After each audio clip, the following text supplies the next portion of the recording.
తప్పు లేనప్పుడు మిమ్మల్ని ఎందుకు సార్ ఆపుతున్నారు అక్కడ రాకుండా? నేను రమ్మంటున్నాను ప్రెస్ని, నేను ఎక్కడికైనా వచ్చి మాట్లాడుతుంటున్నాను, ఎందుకు ప్రెస్ని రానిట్లేదు?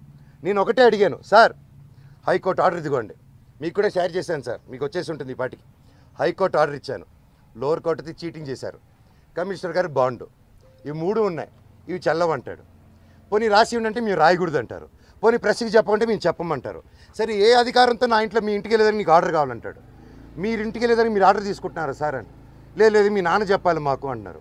సార్ అది కోర్టులో ఉంది సార్, మీరెందుకు మా నాన్న మాట వింటున్నారు? మీరు కోర్టు మాట వినాలి కదా సార్ ఏసీపీ గారు అంటున్నాను. లేదు సీఏ గారు ఏసీపీ గారు లేరు, మోహన్ బాబు గారు చెప్పాలి అంటున్నారు. సార్ ఇది ఎక్కడ సార్? ఇంటి లోపల మా నాన్న లేరు, ఎవరు లేరు, మా పెట్స్ ఉన్నాయి, 25 మంది రౌడీ షీటర్లు ఉన్నారు. నేను డ్రోన్ పంపిస్తాను సార్ చూడండి సార్ అంటే పంపించద్దు, మేము చూడకూడదు. పోనీ నేను ఇక్కడ ఉంటాను సార్, మీరు లోపలికి వెళ్ళిన పెట్స్ నేను కుక్క పిల్లలన్నీ ఇచ్చేయండి సార్, తీసుకెళ్ళిపోతాను. 3 ఉన్నాయి సార్, వాళ్ళు నీళ్ళు పెడుతున్నారు, ఏం పెడుతున్నారు, ఎండాకాలం చూసుకుంటాను సార్, పిల్లల్లాగా పెంచుకుంటాం వాటిని. మేము నా కారు మీరు వెళ్ళి తండ్రి సరే దండం పెట్టుకున్నాను, కాలు పట్టుకుంటాను సార్ అన్నాను. నేను కళ్ళల్లో నీళ్ళు వచ్చేసింది, ఆ పెట్స్ వచ్చేసి గేటు సందుల్లో మీకు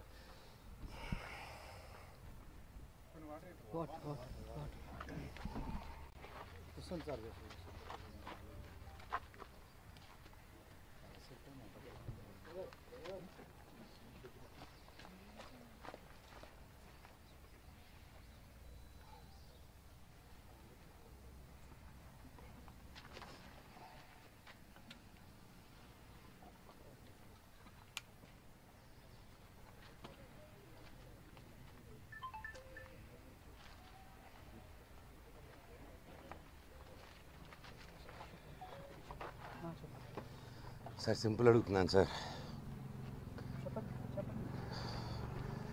సీఎం రేవంత్ రెడ్డి గారిని, బట్టి విక్రమార్క గారిని, ప్రతి ఒక్క లీడర్స్ని, పోలీస్ డిపార్ట్మెంట్ని, కోర్టులని, కలెక్టరేట్ని, హ్యూమన్ రైట్స్ని, ఇది న్యాయం అండి.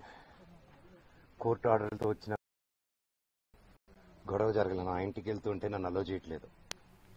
దీనికి పరిష్కారం ఏంటో చెప్పారు నాకు, అంతే అడుగుతున్నాను. నాకు సిఏ గారు ఏసీపీ గారు నన్ను ఎందుకు ఈరోజు అలో చేయలేదని మాత్రం నాకు ఒక లెటర్ ఇస్తే నేను వెళ్ళి జడ్జికి పెట్టుకుంటాను. సార్ హైకోర్టులో మీరు ఇచ్చింది నన్ను పంపిరంట, లోవర్ కోర్టులో ఇచ్చింది పంపిరంట, మీరు బైండ్ ఓవర్ ఇచ్చింది నాకు వర్తిస్తుంది, విష్ణుకి వర్తించిందంట. విష్ణుకి 25 మంది సెక్యూరిటీ వాళ్ళు పెట్టుకోవచ్చు సార్, మేము ఎలా అడుగుతాం అంటున్నారు. ఆ వీడియోలన్నీ నా సెల్ ఫోన్లో ఉన్నాయి, నా సెల్ ఫోన్లో తీస్తుంటే వాళ్ళని వచ్చి లాక్కుంటున్నారు.